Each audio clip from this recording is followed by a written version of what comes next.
Today I'm showing you how to let go and release your pelvic floor, an ability that's super important to master before labor. My name is Sophie. I'm a pelvic health physiotherapist specialized in maternity care, and through my online coaching program, I support moms-to-be from all over the world to prepare their pelvis for an easy delivery and recovery.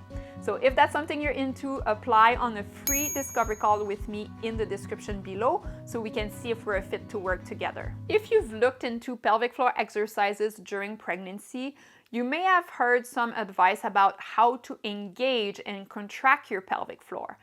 But something that is less talked about is how to release and let go of your pelvic floor after contracting it. As a pelvic health physiotherapist, I have assessed more than 1,000 pelvic floors in my practice, literally. And when I do a pelvic floor assessment, I ask my clients to squeeze their pelvic floor so I can see how strong it is. But then following that contraction, I cue them to fully release and see how good they are at letting go of these muscles. And in a lot of cases, people just don't know how to let go and they stay in that contraction. Now, why is that a problem for labor? Because when you push your baby will go through your pelvic floor muscles, right? I always like to say the pelvic floor is the last door your baby will have to cross before coming into this world. And if you're squeezing and contracting these muscles, it will reduce the space for your baby to come out and make it harder to push your baby out, right? Whereas if you know how to let go and you release your pelvic floor, the muscles will stretch and expand and your baby will come out with less resistance for a smoother pushing stage. So let's learn how to release the pelvic floor. There's 3 ways I like to help my clients connect with that idea, and I'll go over them with you. The first way is through external feedback. So you'll have to simply sit on a rolled towel or like just something bulky to get some external feedback about your pelvic floor movement.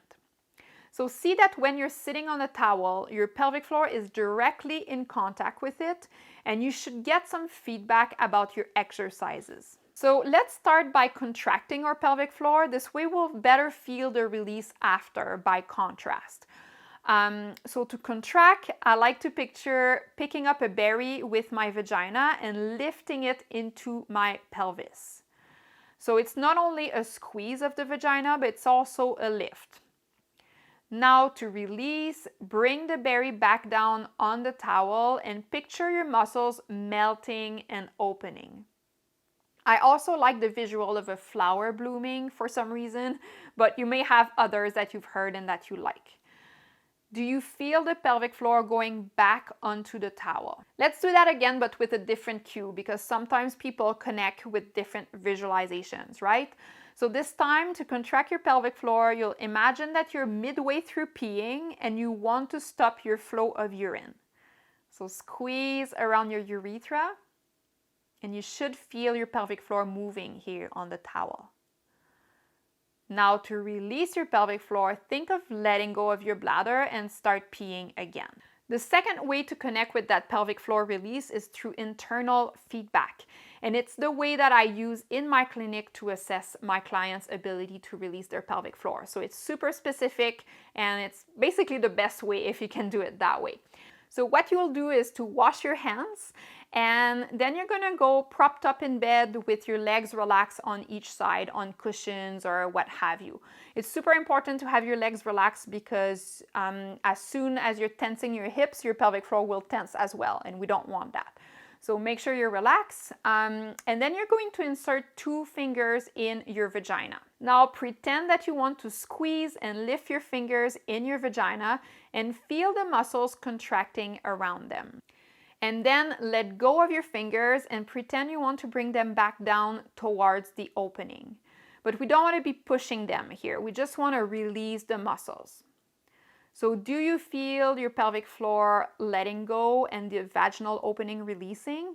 And the third way is by getting into a deep squat position to put your pelvic floor into tension so you can better appreciate the movement of the contract and release.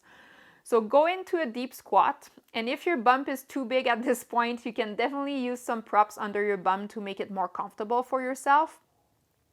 And now again, trying to squeeze the pelvic floor with the berry picking visualization or stopping the flow of urine or whatever works for you. And then letting go of the berry and feel the perineum and the pelvic floor coming back down. Once you have connected with the idea of releasing your pelvic floor, you can make it a daily practice during pregnancy. Now, don't overdo it, right? Just a few squeezes and releases to practice releasing. We don't want to be holding that contraction, or do 100 of them every day. Just squeeze to get to the top of your contraction and then release right away and spend more time in that release state.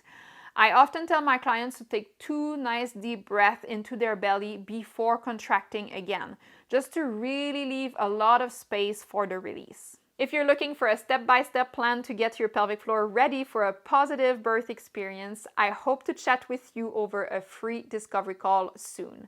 You can apply in the description below. Thanks for watching.